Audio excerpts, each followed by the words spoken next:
in the game throughout all levels. You don't have to wait like, I don't know, till the end to actually fight a nice monster. And I think this definitely beats killing 10 rats, 10 wolves, or 10 whatsoever, right?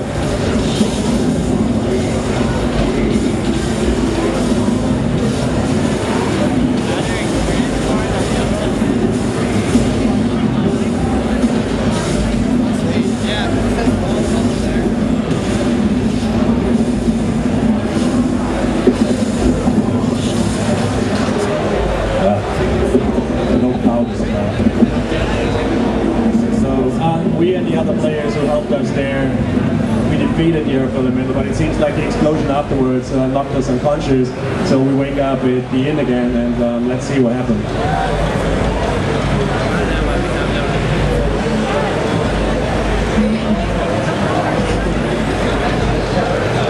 You were injured in the elemental explosion. Captain Falcon directed from the crucible, driven unconscious for 3 days. You had lots of visitors, villagers and rescuers, citizen life, and the longest shady. So the dialogue you see here, the shady-looking character who came by every day and stuff, this is also based and customized on the choices you made during character selection. If you would have picked like that that you're born into nobility or that you were born from common folk, this whole cutscene and everything would be different. If I was to learn you, perhaps you could help others? Thanks, I will. And thanks for taking such good care. Bless you. You'll find plenty to do out of that.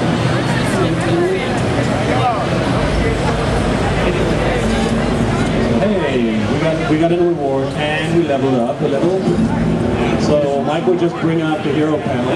This is like the hero panel where you see your attributes, and it also has a tab which is your story. Here you will see on which step of your personal story you are. You can read about all the things you have done. It's the book of your life. It's your biography, your story.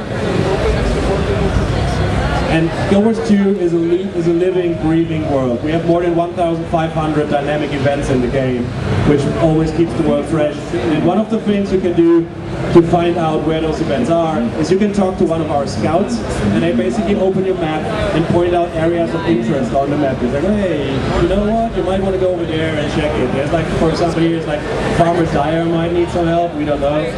So it's up to you. You can either just like walk out of the gate and explore the world and find those events, or if you like really want to more pinpoint, just talk to one of the scouts. It really is up to you.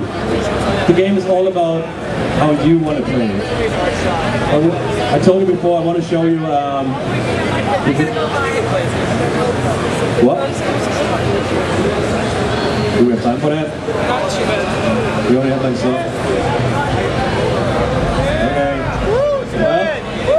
Yeah, Mike decided to show you something nice over there. Thank you, Mike! It's like, this demo is like a dynamic event. I never know where I'm actually at, what stage we're on. So you just let me know what we're doing, right? We're going to the Brood Mother, okay.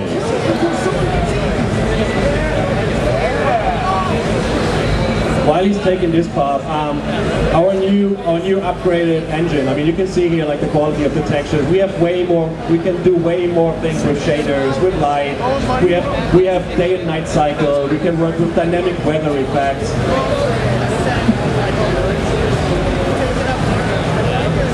And what we are running to is like pictures down there. It's a really nasty monster which is called the River Drake Brood Mother. And as you can see, there's already a bunch of players fighting her.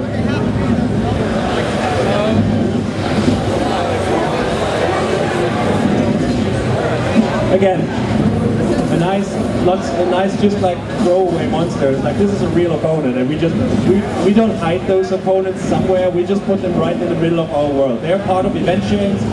You can stumble across them.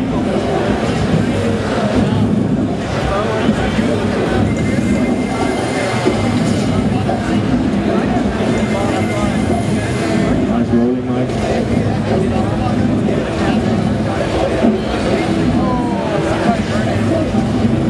So we're actually like right in the thick of it, but it's really cool. So you could just come, we did it when we were testing in the studio, you could just come across the hill and you actually see that other players are fighting this big monster. So it's like, it's really cool. You come across the hill and you see like, instantly see like, oh my god, there's something going on.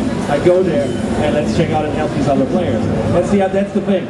We don't want players to feel like to be in competition about monsters, right? Our dynamic events work in a way.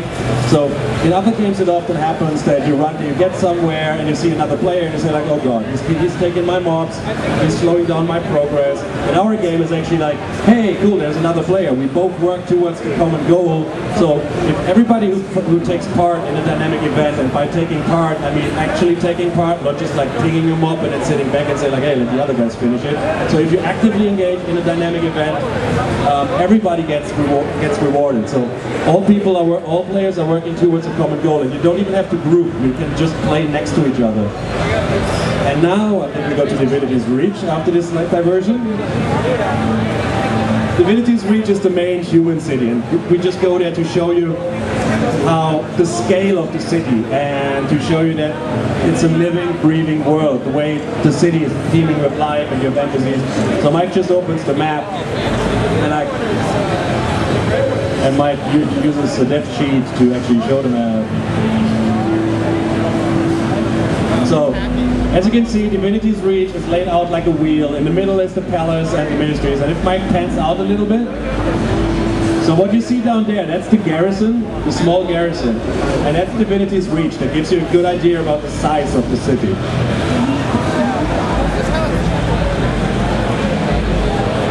And like I mentioned before, each race has its own capital city. So for the Char, for example, it would be the Black Citadel, which is actually built on the ruins of the old Ascalonian capital. So we're running down here. You can see NPCs there. If you could just listen in on them, they talk to each other. And what we're showing you now, as you can see in the background, this is just painted. This is actually part of the city where you would go. All our main cities have something in it that we call activities. Those are mini games that, if you just don't feel like go out and fighting monsters or exploring the world or continue on your personal story, you can just like engage in mini games. This, for example, is a shooting gallery where you can test your skill against other players. So you can get high scores. It's just the nice activities that you can do when you like just feel like it. And each major city has different activities which are fitting to the opponent race. So now we will just go into the palace garden actually. Show you a little bit how nice and beautiful it looks.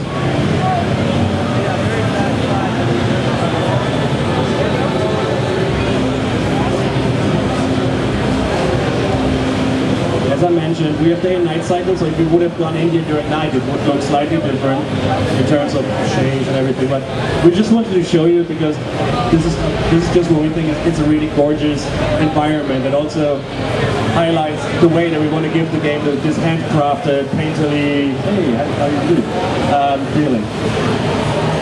So I talked about that during your personal story, during your character creation, all the things you do, all the choices you make reflect your personal story. So what we will do, we will go to the Selma district, which is your home instance. Every player has a home instance. And everything you do in the personal story, the way you interact with NPCs, things you do in the world, this is reflected in your home instance. People there will remember what you do. And we just check out what that shady character that we saw earlier on wanted from us.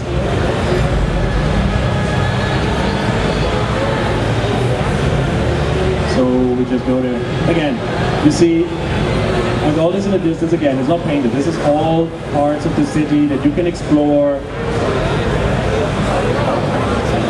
And since we're going into some shady back alley,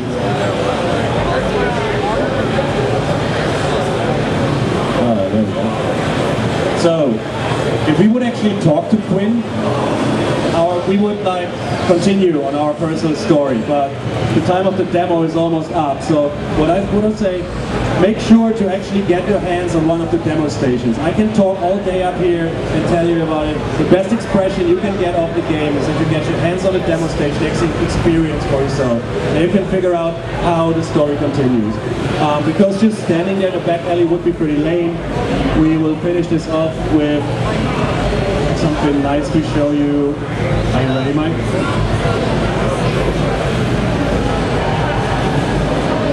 You've seen the Earth element in the beginning, so I talked about this a little bit. I might want to reiterate it. In many games, if you want to fight a big monster, like a boss mob or something, you have to go into an instance, into a dungeon, and you have to battle your way through, and then at the end you might be lucky and you might be there and you might defeat him. We take a slightly different approach on it.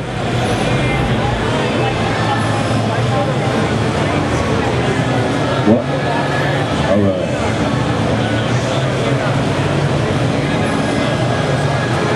Mike, are you lost?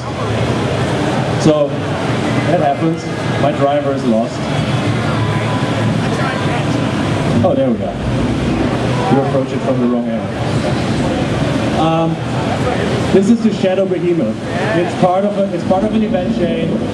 It's a monster. It's a really, really massive boss monster, and it's just in the middle of the world, so you can just encounter it. We don't hide it. We put beasts like this in the world. This is around level 50.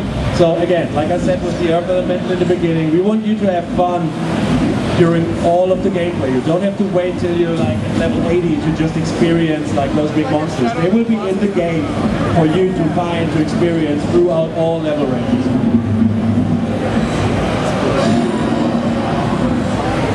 We're staying away from it because, yeah, we're not really a match for it, but so we just watch how other players fight it.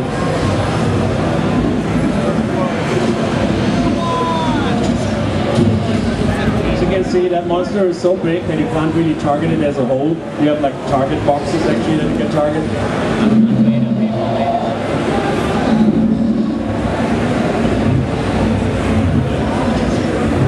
Again, to show off the nice physics, like the visceral combat. You see all the stuff flying down there. You see immediate visual feedback of what's going on.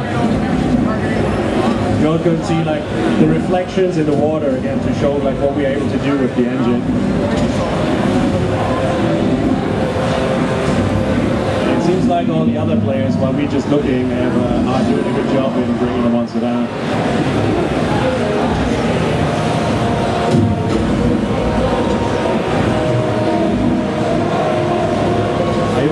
Are you feeling kind of useless, Mike, just standing there?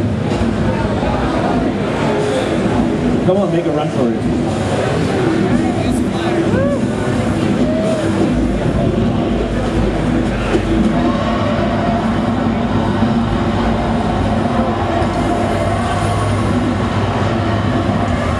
He's almost down, Mike. He's almost down.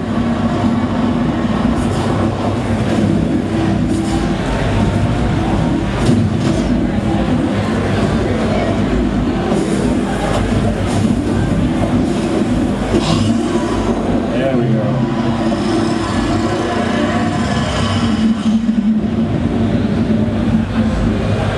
Boom! We defeated the baddie. So, and this ends our presentation. I hope you liked it.